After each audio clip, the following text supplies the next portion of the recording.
Hello students, today we are going to start the new chapter dual nature of matter and radiation.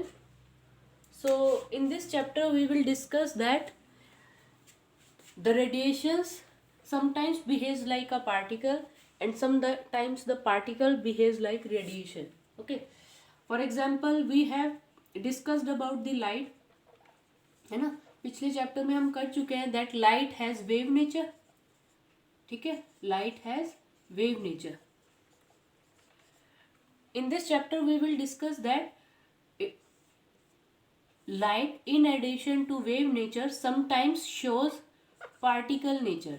Sometimes it's behave like a particle. ठीक है, जैसे particle collision करता है वैसे ही light भी क्या करेगी, कोलिजन करेगी. ठीक है, जैसे पार्टिकल कोलिजन करने पे एनर्जी ट्रांसफर करता है वैसे ही लाइट भी पार्टिकल की तरह बिहेव करते हुए किसी दूसरे ऑब्जेक्ट से टकरा के अपनी एनर्जी दूसरे ऑब्जेक्ट को ट्रांसफर करेगी. ठीक है, तो लाइट का wave nature we have already discussed and in this chapter we will discuss that through experiments कि लाइट का पार्टिकल नेचर भी होता है. That sometimes light behave like a particle. ठीक है, पार्टिकल्स आते हैं जिनको हम लाइट के पार्टिकल्स को बोलते हैं.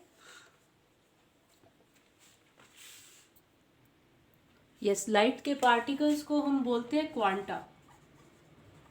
ठीक है, quanta is the particle of light. ठीक है, लाइट का वेव नेचर होता है, यानी इनकी डुअल पर्सनैलिटी है. ठीक है, लाइट की डुअल पर्सनैलिटी है that light has wave nature but sometime it's behaves like a particle also. ठीक है, एंड वाइस वर्सा मैटर जो कि एक पार्टिकल है.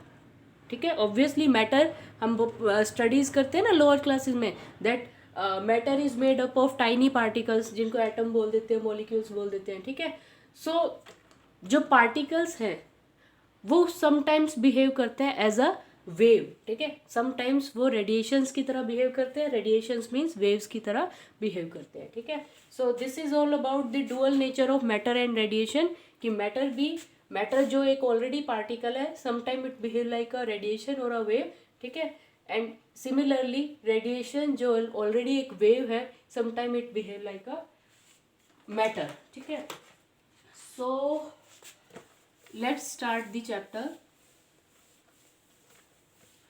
So first topic that we are going to discuss is electron emission.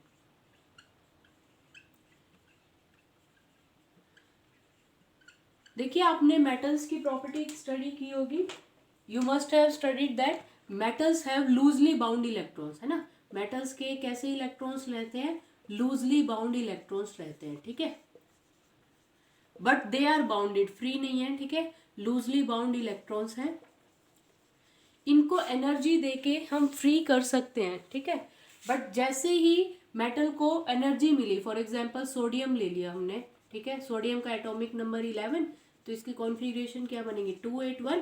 तो outer most shell में 1 electron है. ठीक है, so it is the outermost shell electron and it is loosely bound. Why so? Because it is very far away from the nucleus ना, it is very far away from the nucleus. So sodium is a metal and it has 1 electron in its outermost shell. ठीक है, suppose sodium atom को हमने किसी तरह से energy दी. ठीक है, इसको किसी तरह से एनर्जी मिली. एनर्जी कैसे कैसे मिल सकती है, एनर्जी मिल सकती है हीट के थ्रू.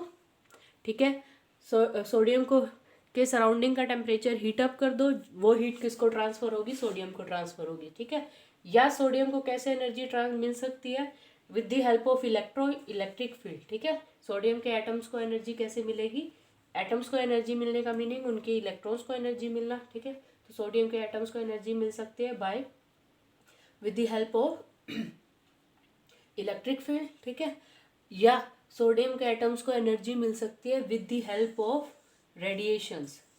ठीक है, जैसे हमने सोडियम के मेटल पे यूवी रेडिएशंस फॉल कर दी. ठीक है, red light is also A radiation ना, रेड लाइट को फॉल किया. ठीक है, एक्स रेज को फॉल किया, गामा रेज को फॉल किया. ठीक है, तो 3 वेज से हम सोडियम मेटल को दे सकते हैं energy. 1 is due to heat, that is known as thermionic emission. ठीक है, थर्मायनिक एमिशन में क्या करते हैं हम कि मेटल के सरफेस पे हमने मेटल को हीट प्रोवाइड की, ठीक है, बाय सुटेबल हीटिंग, ठीक है। थर्मायनिक एमिशन में क्या होता है, सुटेबल हीटिंग की वजह से मेटल सरफेस को एनर्जी मिलेगी, ठीक है। और ये मेटल सरफेस से मेटल को एनर्जी मिलने का मीनिंग इसके फ्री बाउंडेड इलेक्ट्रॉन्स को एनर्जी मिलेगी, और ये बाउंड इलेक्ट्रॉन्स एनर्जी मिलने पर क्या हो जाएंगे, लूज हो जाएंगे, ठीक है, और अपना एटम छोड़ के चले जाएंगे, ठीक है। तो जो इलेक्ट्रॉन्स एमिट होंगे या इस तरह की जो एमिशन होती है that is thermionic emission. Therm means related to heat, तो सुटेबल हीटिंग की वजह से थर्मायनिक एमिशन होगी, ठीक है।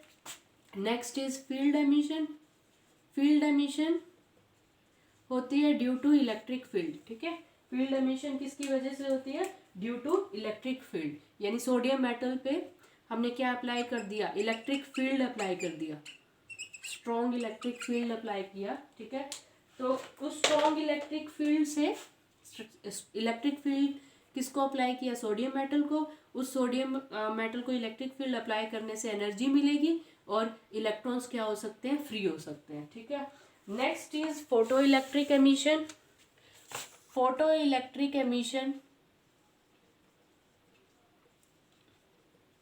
फोटो इलेक्ट्रिक एमिशन में मेटल्स को एनर्जी मिलती है। फॉर एग्जांपल सोडियम मेटल को एनर्जी दे रहे हैं with the help of radiations, जैसे UV radiation, red light, violet light, yellow light, ठीक है, एक्स रेज, जितनी भी एम वेज है उसमें से किसी भी रेडिएशन की हेल्प से मेटल को एनर्जी मिल रही है। वो एनर्जी किसको ट्रांसफर होगी, इलेक्ट्रॉन्स को, और इलेक्ट्रॉन्स क्या हो जाएगा, एमिट हो जाएगा, ठीक है।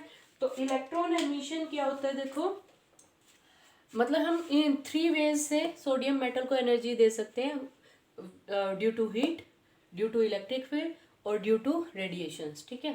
तो इलेक्ट्रॉन एमिशन क्या होता है, वो देखो कि सपोज इलेक्ट्रॉन को कोई एनर्जी मिली, ठीक है, जैसे सोडियम ही मेटल था हमारे पास, ठीक है, 281 उसकी कॉन्फ़िगरेशन है। तो सपोज सोडियम मेटल को एनर्जी मिली तो वो किसको ट्रांसफर हो रही है, इलेक्ट्रॉन्स को भी ट्रांसफर हो रही है, ठीक है। तो जैसे ही इलेक्ट्रॉन फ्री होगा ना, ठीक है, इसका न्यूक्लियस है सोडियम का, Z इक्वल्स टू 11 रहता है सोडियम के लिए, ठीक है। फर्स्ट शेल में 2 इलेक्ट्रॉन्स, सेकेंड में कितने हैं, 8 इलेक्ट्रॉन्स, 1 2 3 4 5 6 7 8, और नेक्स्ट शेल में कितना इलेक्ट्रॉन है, 1 इलेक्ट्रॉन है, ठीक है। यहाँ पे एक 1 इलेक्ट्रॉन प्रेजेंट है। तो जैसे ही इलेक्ट्रॉन को एनर्जी मिली, ठीक है, जैसे ही इलेक्ट्रॉन्स को एनर्जी मिली तो ये अपना एटम छोड़ के चले जाएंगे, ठीक है। अब जैसे ही ये इलेक्ट्रॉन्स एटम को छोड़ के जाने लगेंगे, न्यूक्लियस पे कैसा चार्ज है, पॉजिटिव चार्ज, ठीक है, तो वो इस इलेक्ट्रॉन को दोबारा से अपनी तरफ क्या कर लेगा, अट्रैक्ट कर लेगा, ठीक है। तो इलेक्ट्रॉन्स का अलग होना इजी प्रोसेस नहीं है, क्यों, क्योंकि they are bounded to the nucleus of the atom, ठीक है।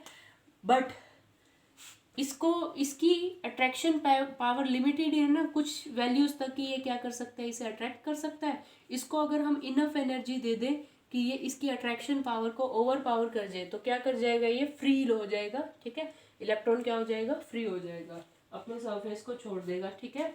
तो वर्क फंक्शन क्या होता है, देखो वर्क फंक्शन होता है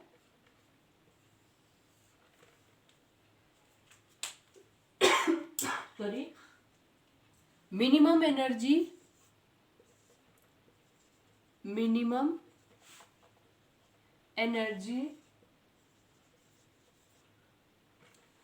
required to eject the electron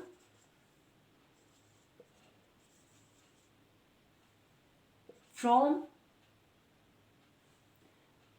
the atom within the metal। Means ये अपना एटम तो छोड़ दिया इसने, एटम छोड़ा है बट मेटल सरफेस को नहीं छोड़ेगा, ठीक है।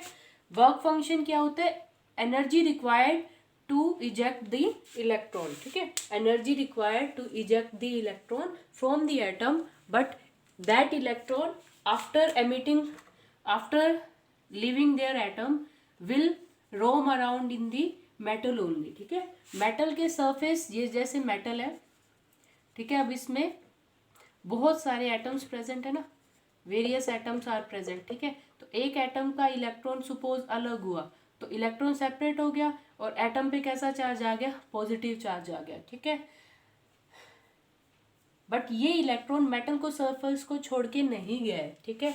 तो वर्क फंक्शन इसी मिनिमम एनर्जी को बोलते हैं कि that much energy required to eject the electron but not remove the electron, ठीक है। रिमूव नहीं हुआ इलेक्ट्रॉन, मेटल के सरफेस, मेटल के अंदर ही वो अपने एटम से अलग हो चुका है, ठीक है। तो इसे क्या बोलते हैं, वर्क फंक्शन। यानी वर्क फंक्शन क्या है, एनर्जी, ठीक है। वर्क फंक्शन क्या है, एनर्जी। वो एनर्जी हम या तो हीट की फॉर्म में दें या तो इलेक्ट्रिक फील्ड की फॉर्म में दें, ठीक है, या वो एनर्जी किस फॉर्म में दें, हम रेडिएशंस की फॉर्म में दें, ठीक है। तो वर्क फंक्शन क्या होता है, energy required to eject the electron from the atom within the metal, ठीक है। अब वर्क फंक्शन जो एनर्जी है ना, that is measured in the unit electron volt. Electron volt, eV is electron volt. Electron volt is the unit of work function, यानी and work function is energy, so work function बोल दो या energy, ठीक है। Small unit होती है, जैसे energy की स्टैंडर्ड यूनिट तो जूल है ना, ठीक है। बट जूल में अगर एनर्जी एक्सप्रेस करेंगे तो न्यूमेरिकल टर्म बहुत लार्ज हो जाती है, इसलिए एनर्जी हम किस में एक्सप्रेस करते हैं, energy is expressed in electron volt. कौन सी एनर्जी है ये, energy required to eject the electron from the atom but with the electron is staying within the metal only, ठीक है। सो इलेक्ट्रॉन, 1 इलेक्ट्रॉन वोल्ट कितने joule के equal होता है वो देखते हैं, है ना। जैसे हमारे पास 1 किलोमीटर इक्वल्स टू 1000 मीटर, है ना। तो kilometre is also a unit of distance, metre is also a unit of distance. तो दोनों आपस में रिलेटेड है ना। सो सिमिलरली एनर्जी की यूनिट जूल भी है और एनर्जी की यूनिट इलेक्ट्रॉन वोल्ट भी है, तो आपस में ये रिलेटेड है। तो 1 electron volt is equals to how many joule, कैसे देखेंगे, ये देखो 1 इलेक्ट्रॉन वोल्ट की अगर आपसे डेफिनेशन पूछे तो 1 electron volt is the energy acquired by an electron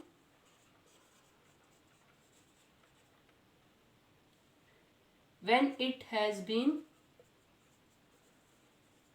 accelerated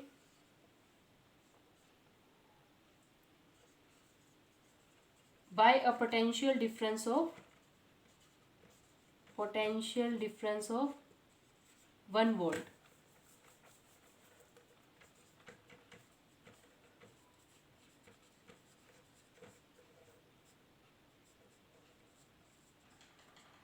ठीक है।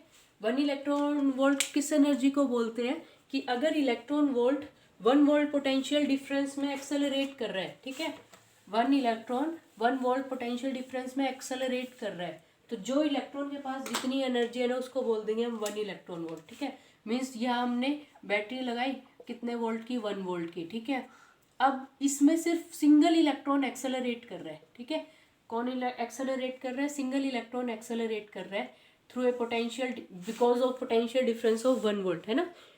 पोटेंशियल डिफरेंस होने से चार्जेस मूव करते हैं from high potential to low potential, और इलेक्ट्रॉन्स कैसे मूव कर रहे हैं, from negative to the positive terminal of the battery ना। तो ये एक्सेलरेट हुआ क्योंकि इस पे फोर्स लग रही है, एक्सेलरेट हो रहे हैं, ठीक है।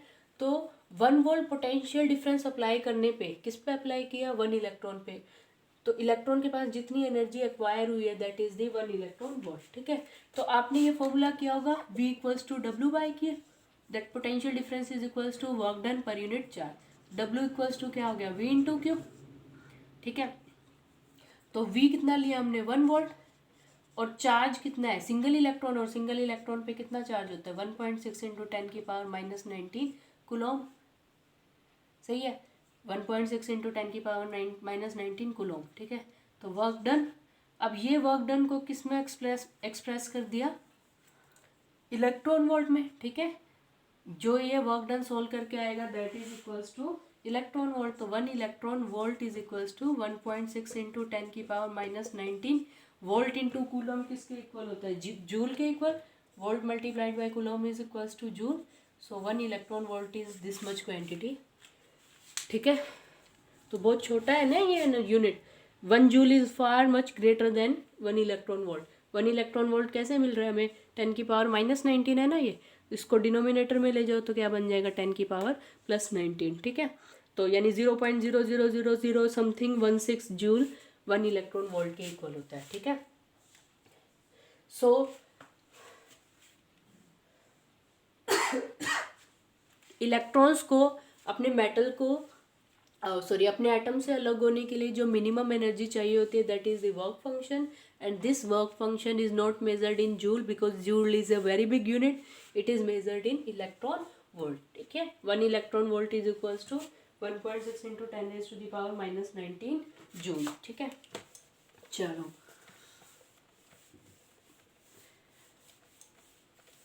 उसके बाद देखो कि अगर हम वर्क फंक्शन यानी एनर्जी की बात करें, वर्क फंक्शन को ना 5 नोट से डिनोट कर देते हैं, ठीक है। Work function is denoted by 5 note.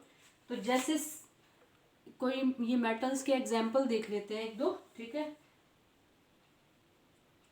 Metals के एग्जांपल ले लेते हैं जिनके वर्क फंक्शन हम डिस्कस करेंगे, ठीक है। सो मेटल्स और यहाँ उनके वर्क फंक्शन ले लो